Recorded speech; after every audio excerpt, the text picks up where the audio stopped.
bonsoir et merci de votre fidélité. 19h sur Oula, c'est l'heure du journal. Nous vous proposons à présent les principaux titres. Covid-19, 1132 nouvelles infections, 861 nouvelles guérisons et 17 décès ces dernières 24 heures. Le total des contaminations grimpe désormais à 35 195 depuis le premier cas signalé en mars dernier. Nous irons à la rencontre d'un visage familial à Naza, Kamel Oudriri, une tête bien faite doublée d'une fierté nationale. À l'actif de l'homme, de multiples contributions aux missions spatiales, une quarantaine de prix, retour sur un parcours sans faute dans ce journal. Le musée Mohamed VI d'art moderne et contemporain rouvre ses portes au public et pour marquer cette ouverture, une exposition prestigieuse, une rétrospective des pionniers marocains d'art pictural et de leurs œuvres de Ben Ali Rbati à nos jours. Et puis, pause détente au bord du lac Agelmen. Sidi Ali, c'est au Moyen Atlas. C'est le plus grand lac naturel du pays vers lequel affluent de nombreux visiteurs en hiver comme en été. Direction Beyrouth pour commencer ce journal où l'hôpital militaire marocain de campagne, déployé sur haute instruction de Sa Majesté le roi Mohamed VI, continue de panser les plaies des blessés libanais. Tout un staff médical et paramédical est au chevet des victimes de la double explosion du port de la capitale libanaise. Ils sont à peu près 150 personnes à être mobilisées dans le cadre de cette mission humanitaire, dont 45 médecins de diverses spécialités.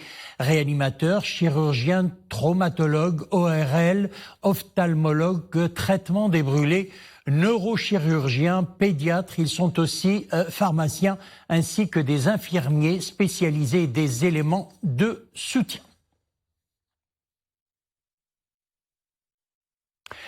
Covid-19, le virus circule toujours ainsi sur l'ensemble du territoire national. On compte 1132 nouveaux cas de Covid-19 ces dernières 24 heures, soit 35 195 cas depuis le 2 mars dernier.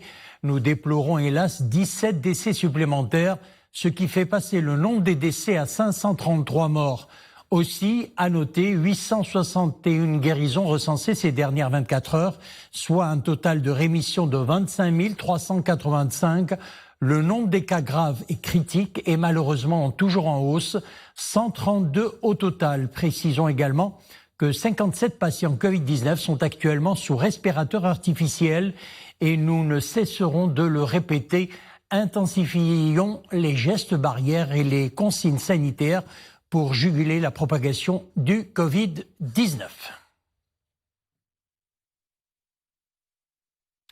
Covid-19 qui touche également le monde du sport. Nouveau report du match qui devait opposer ce mardi l'Ittihad de Tanger à la Renaissance sportive de Berkane pour le compte de la 21e journée de la Botola. C'est ce qu'annonce la Ligue nationale de football professionnel. Ce report, d'ailleurs, fait suite à la décision des autorités locales de la ville de Tanger de placer en confinement les joueurs de l'Ittihad Riyadi de Tanger. 23 joueurs, rappelons-le, et membres du staff administratif et technique du club avaient été testés positifs au nouveau coronavirus. C'était la semaine dernière. Et puis la course pour la mise au point d'un vaccin anti-Covid-19 se poursuit. Après avoir subi tous les contrôles nécessaires à sa production, le premier vaccin contre le coronavirus dans le monde vient d'être produit et enregistré en Russie. L'annonce a été faite par le président russe Vladimir Poutine. C'était aujourd'hui. Nous devrions être reconnaissants à ceux qui ont fait ce premier pas très important pour la Russie et dans le monde, a dit le chef de l'État. Le vaccin a été baptisé Sputnik V, V comme vaccin, en référence au satellite soviétique, premier engin spatial mis en orbite. Plus d'1 milliard de doses ont été précommandées par 20 pays étrangers, a affirmé le patron du fonds souverain impliqué dans son développement. Et l'Organisation mondiale de la santé appelle d'ailleurs à la prudence. Elle plaide pour le respect des protocoles et réglementations en vigueur dans le développement d'un vaccin contre le Covid-19. On passe à autre chose. Hier, le Maroc célébrait la journée nationale du migrant, l'occasion pour nous de continuer à rendre hommage à nos compatriotes résidant à l'étranger, des hommes et des femmes qui font la fierté de leur pays d'origine. Aujourd'hui, nous prenons la direction des États-Unis. c'est à la NASA pour rejoindre Kamel Oudreri. Il est l'un des rares Marocains à diriger avec plusieurs de ses confrères scientifiques des missions inédites de l'agence spatiale américaine. Persévérance vers la planète Mars en est une. Notre scientifique maintient le cap et poursuit sa percée. Son portrait, Nordine Loubani et Mariam Elmissi. Au pied des collines de Pasadena en Californie se trouve le JPL. Toutes les conquêtes interplanétaires sont pilotées depuis ce mythique centre de recherche spatiale de la NASA. Nous sommes dans les coulisses de la mission InSight alors qu'elle atterrit sur Mars. Dans la salle de contrôle, plusieurs opérateurs dirigent l'expédition. Parmi eux, imperturbable derrière son pupitre, Kamel Oudreri.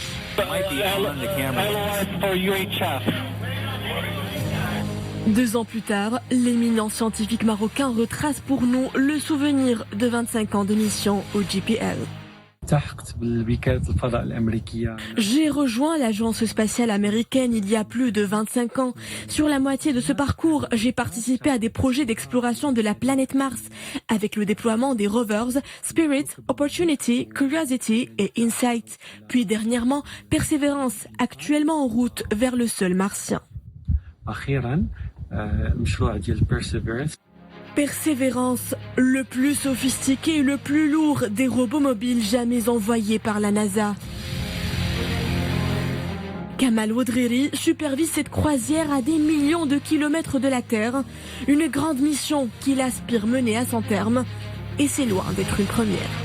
Sur ce projet, je suis le chef de l'équipe Radio Science ou des sciences radio. J'ai participé dans plusieurs projets. Parmi ces projets, il y a 4 autres missions qui ont atterri sur Mars. Donc, je suis aussi formateur de l'équipe de Radio Science, donc pour préparer les jeunes et partager mon savoir-faire avec eux pour qu'on puisse continuer cette journey ou l'exploration vers Mars. Kamel Oudreri rêve grand. Parti jeune à la conquête du pays de l'oncle Sam, le Marocain a gravi d'un pas sûr les marches du succès jusqu'à bâtir son rêve américain. Les yeux rivés vers les astres, son cœur, lui, bat toujours pour sa mère patrie. Nous célébrons une journée importante instituée depuis 2003 par Sa Majesté le Roi Mohammed VI. Cette occasion reflète la haute sollicitude dont Sa Majesté le Roi ne cesse d'entourer les Marocains résidant à l'étranger.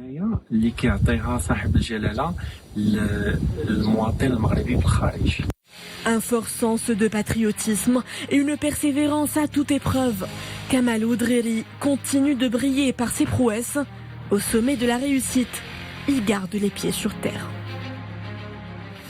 Kamel Oudreri, une fierté nationale. Page environnement, alerte écologique dans le littoral de Tétouan.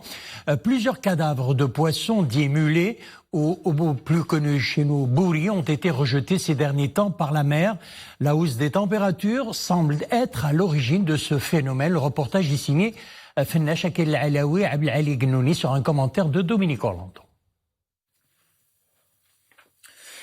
Ils ont la particularité de pouvoir évoluer aussi bien dans une eau salée que dans une eau douce. Le poisson mulet vit dans toutes les mers et donc aussi dans les estuaires et certains cours d'eau. Mesurant entre 30 et 50 cm, leur poids peut atteindre les 8 kg, même si en moyenne, ils se situent aux alentours des 4 livres. Depuis quelques jours en Méditerranée, certains d'entre eux se sont échoués, ce qui suscite l'inquiétude.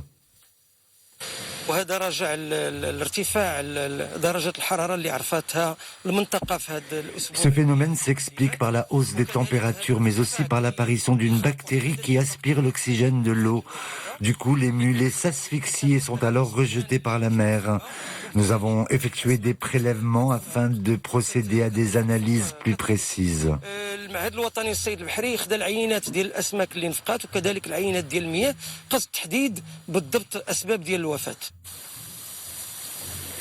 Bien que surprenant et toujours inquiétant, le phénomène ne semble toucher qu'une infime quantité de ces poissons, repérables à leurs petits corps fuselés, tout de gris argenté. A priori, vous ne risquez donc pas d'en trouver en vous baladant le long du littoral. Notre page culturelle à présent, c'est une exposition événement qui marque la réouverture du musée Mohamed VI d'art moderne et contemporain. Les peintres marocains dans les collections nationales de Ben Ali Rbati à nos jours. L'exposition retrace la genèse de l'art pictural national et s'arrête sur ces pionniers qui ont fait les beaux jours des arts plastiques au Maroc, des œuvres majeures de maîtres incontournables dans un espace des plus convivial. Reportage Mehdi Mouhib, Othman Tazi, Iman Ablou.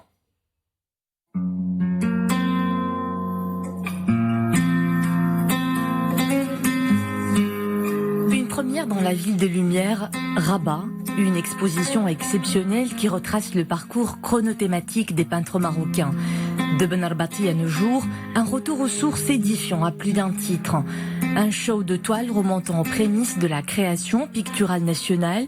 Un voyage au fil duquel le visiteur sentira l'évolution qu'a connue le Maroc sur le plan artistique depuis sa genèse.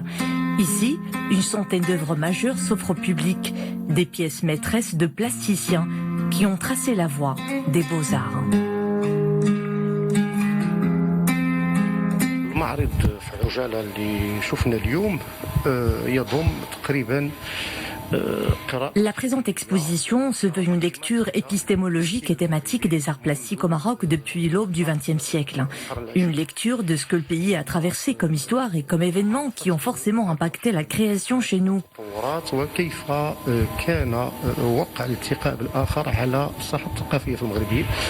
L'essence même de l'art, c'est le partage. Et cette exposition que vous avez pu constater d'une rare beauté, je pense qu'elle n'a jamais été réalisée. Une exposition aussi belle qu'aujourd'hui. Je voudrais aussi envoyer un message pour dire que la vie continue, malgré la Covid, et qu'on doit respecter bien évidemment toutes les distanciations, mais il est indispensable de garder la vie. La vie, c'est l'art, la lumière. Sur les murs, une rétrospective d'œuvres majeures issues de 3 collections. Depuis Mohamed Ben Ali Rbati, considéré comme l'un des premiers peintres marocains modernes, il est souvent qualifié de premier peintre de chevalet, bien que sa production soit essentiellement des aquarelles sur papier. On y retrouve également les pionniers de l'école du Nord qui verra le développement d'un courant exceptionnel au sein de l'école des beaux-arts de Tétouan, créée en 1945 et qui a joué un rôle essentiel dans la formation de plusieurs générations de peintres marocains. On compare souvent la culture à une énergie renouvelable. Partout où l'homme se trouve, elle naît, se développe, se réinvente. La culture, c'est la capacité à créer, à produire, et nous pouvons en récolter les fruits en tout temps et espace.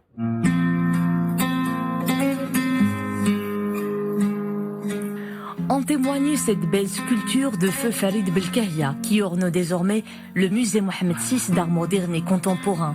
La création se poursuit en dehors de ses murs. Tout un voyage sans frontières. Bon déambulage.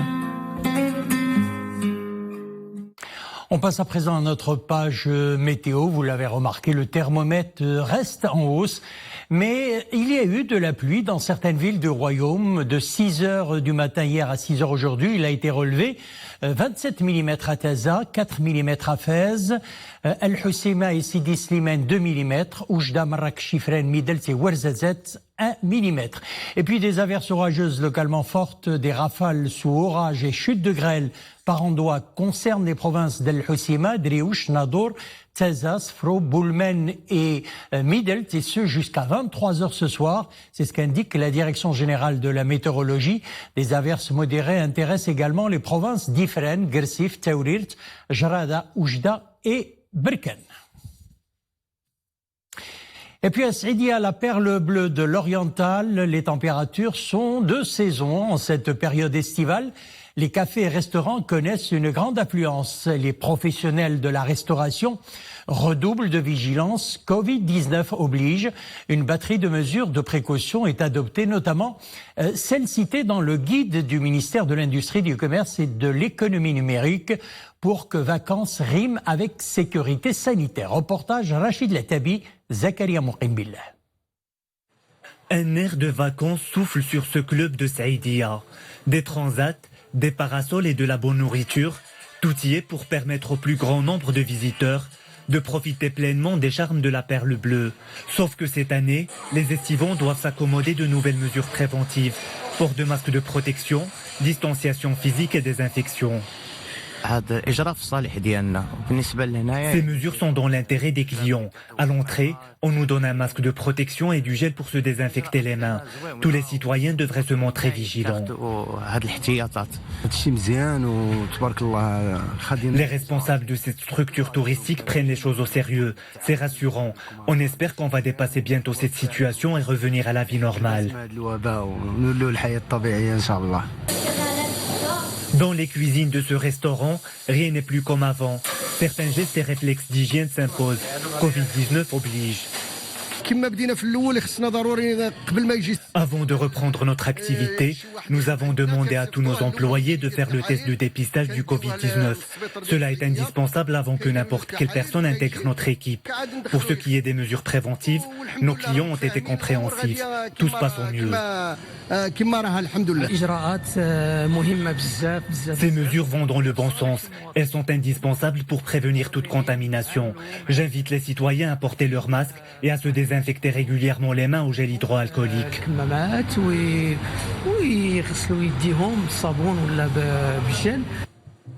Si l'activité touristique ne bat pas son plein comme ce fut le cas les années précédentes, les professionnels font de leur mieux pour sauver la saison.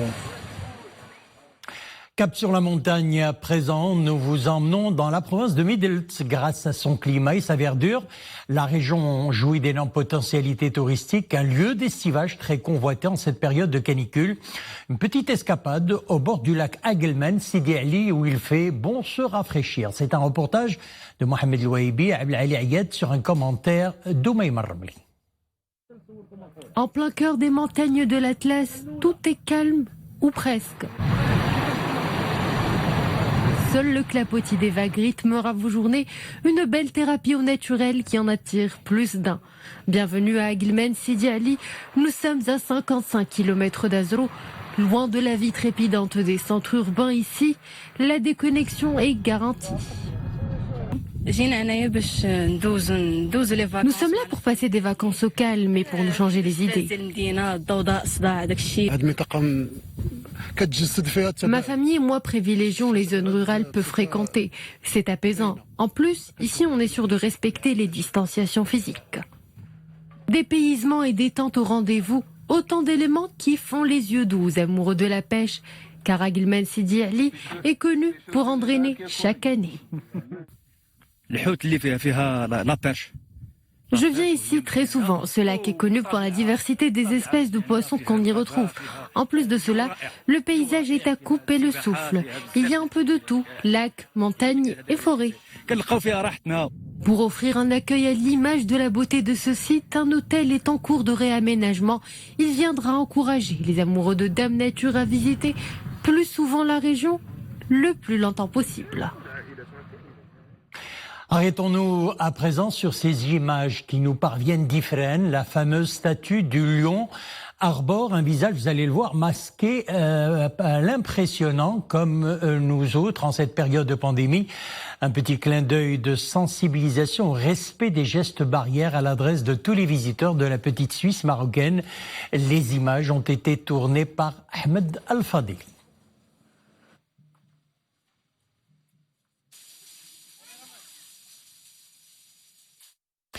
C'est la fin de notre édition. Merci de l'avoir suivi. Le retour de l'info 21h. À demain.